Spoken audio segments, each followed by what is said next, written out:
Tippin flicked a corn chip at her. Kovac regarded himself critically in the mirror of Liska's compact.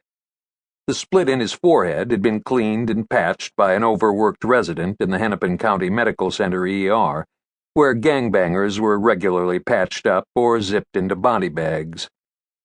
He'd been embarrassed to go there with anything less than a gunshot wound, and the young woman had given him the attitude that treating anything less was beneath her. Sexual attraction hadn't been part of the picture. He assessed the damage with a critical eye. His face was a quadrangle, punctuated with stress lines, a couple of scars, and a hawkish, crooked nose that made a nice accompaniment to the crooked, sardonic mouth lurking beneath the requisite cop mustache. The hair was more gray than brown. Once a month he paid an old Norwegian barber $10 to cut it, which probably accounted for the fact that it tended to stand up. He'd never been handsome, in the GQ sense of the word, but he'd never sent women running either, at least not because of his looks. One more scar wasn't going to matter. Liska studied him as she sipped her beer. "It gives you character, Sam." "It gives me a headache," he groused, handing the compact back to her. "I already had all the character I needed." "Well, I'd kiss it and make it better for you. But I already kneecapped the guy who did it. I think I've done my part." "And you wonder why you're single," Tippin remarked. Liska blew him a kiss. "Hey, love me, love my asp. Or in your case, Tip, kiss my asp."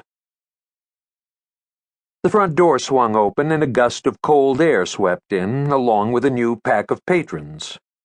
Every cop's eye in the place went instantly flat, and the tension level cranked a notch.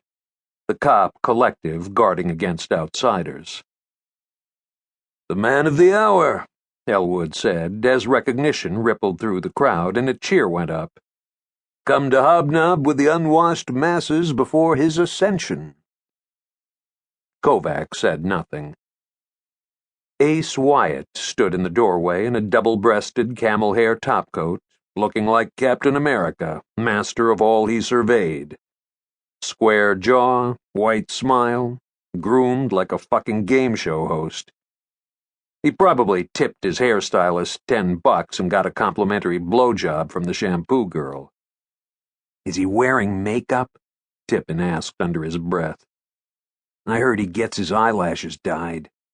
"That's what happens when you go Hollywood," Elwood said. "I'd be willing to suffer the indignity," Liska said sarcastically. "Did you hear the kind of money he's getting for that show?" Tippin took a long pull on his cigarette and exhaled. Kovac looked at Captain Ace Wyatt through the cloud. They'd worked on the same squad for a time. It seemed 100 years ago. He'd just made the move from robbery to homicide. Wyatt was the top dog, already a legend and angling to become a star on the brass side of things. He'd succeeded handsomely within the department, then branched out into television, maintaining his office as a CID captain and starring in a Minneapolis cross between America's Most Wanted and a motivational infomercial. The show, Crime Time, was going national. "I hate that guy." He reached for the jack he wasn't supposed to mix with his painkillers and tossed back what was left of it. "Jealous?" Liska needled. "Of what? Being a prick?" "Don't sell yourself short, Kojak. You're as big a prick as any man here." Kovac made a growl at the back of his throat, suddenly wanting to be anywhere but here. Why in hell had he come? He had 3 parts of a concussion and a perfect excuse to beg off and go home. So there was nothing to go home to. An empty house with an empty aquarium in the living room. The fish had all died of neglect while he'd pulled nearly 72 hours straight on the cremator case. He hadn't bothered to replace them.